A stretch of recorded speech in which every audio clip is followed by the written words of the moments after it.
现在我们给大家试一下这个12 Pro Max 的一个主板分层，这是一个原装的一个主板，我们试一下这个加热台，多少度的温度可以把它分层下来。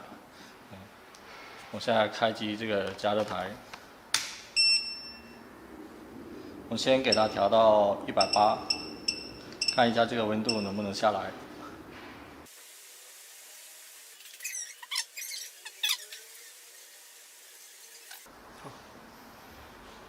现在我们的加热台温度已经上了180了。我们为了分层好拆一点，我们先给这里上一个，这个螺丝不要上太紧啊，拧拧一下就可以了。然后我们把这个放到加热台上，把它放平，然后这边稍微固定一下。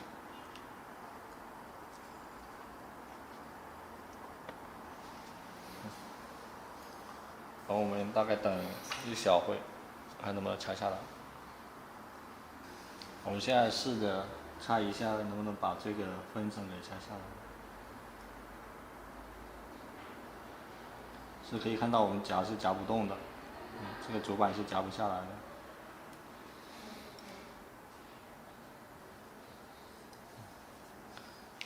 然后我们先把这个整块先拿下来。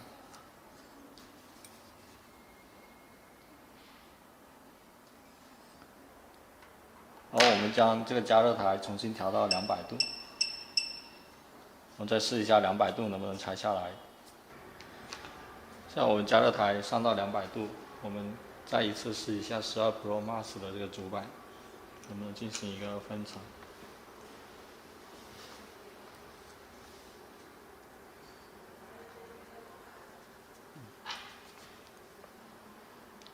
我们等待一段时间以后，我们再试一下夹出来。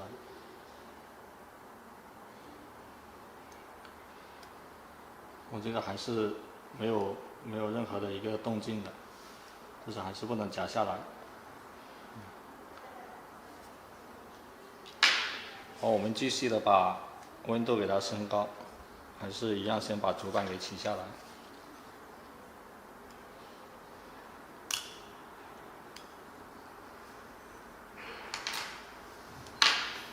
然后我们把温度给它调到230。现在我们这个加热台温度已经上到了230，然后我们还是把主板给它放到加热台，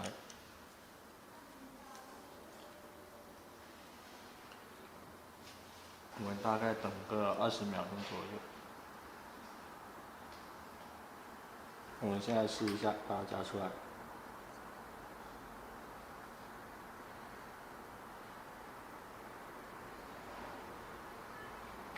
现在可以看到很轻松的就可以把它夹下来。然后我们再迅速的把这个底层给它拿出来。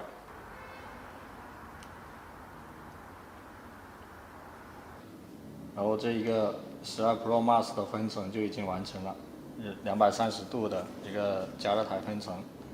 我们在加热台上快速拆下来以后，这些吸点都是很漂亮的。我们看上下层的吸点都是不会造成一个爆吸的状态。分层后的主板维修完成后，再将主板贴回。我们先将加热台加热到230度，然后再将主板的底层放置加热台上面。放好以后，我们再快速的将这个上层对准位置放好。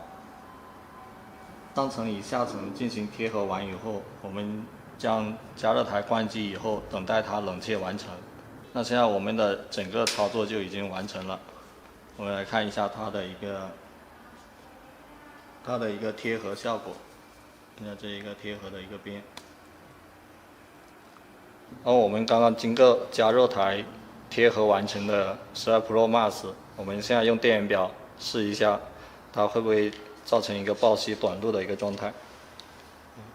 我们这个是12 Pro Max 的开机线座子，我们给它扣上去。